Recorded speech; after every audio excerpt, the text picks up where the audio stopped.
My first two pregnancies were really easy and not complicated, and then I had my twins and everything went haywire. So I had a really complicated pregnancy. I was on bed rest. About 4 months in, I started to be on bed rest. The girls we knew had a high risk of being premature. They were born 2.5 months early, and they each spent over a month in the neonatal intensive care unit. Both of them had complications in the NICU, so they both had bleeding on the brain. Cora had a rather two large bleeds on her brain. So Cora was diagnosed with cerebral palsy formally at about 8 months of age, and it was shortly after that that we were referred to the Center for Ability. With Cora, I work on her gross motor development. So we've been working on things like floor mobility, being able to roll over, being able to sit up by herself, getting into a crawl position, sitting on chairs, and then also getting up and helping her to walk with a walker.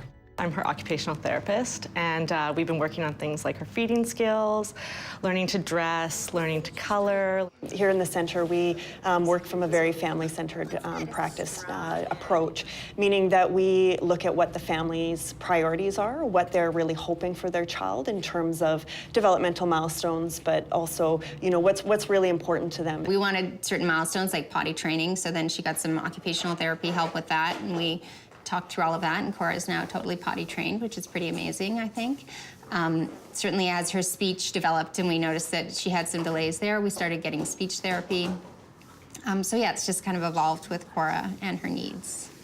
She's doing great, and so much of what Cora's about is the same as my other kids in that, you know, she's stubborn, she's challenging, she's funny, she's got a great sense of humor.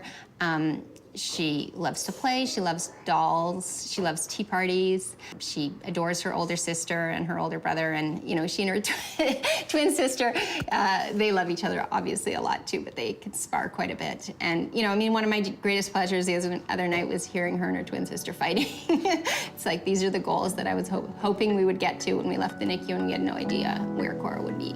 I just feel so positive now about what Cora can do, and you know, she's gonna have a great life, and I think the center has set us up for that, because when they came, they were positive, and that's, you know, that's what you really need when you have a child. I mean, she looks forward to her therapy sessions. Cora's really a hero to us because of her spirit, her real independent spirit, her real feisty spirit, and just always willing to try new things, always willing to engage in therapy sessions. And Cora, as well as her family, have really sort of taken her her challenges and just run with it. They don't ask, you know, oh, is she going to be able to do this? Is she going to be able to do that? It's like, okay, she's going to be able to do this. How are we going to help her to get there?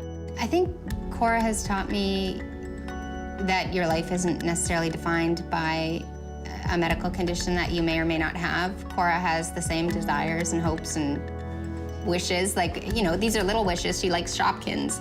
But as any other kid, she deserves to have the same opportunities as any other kid, such as going to preschool, which was always so important to my husband and I. And I think the center has helped us achieve that.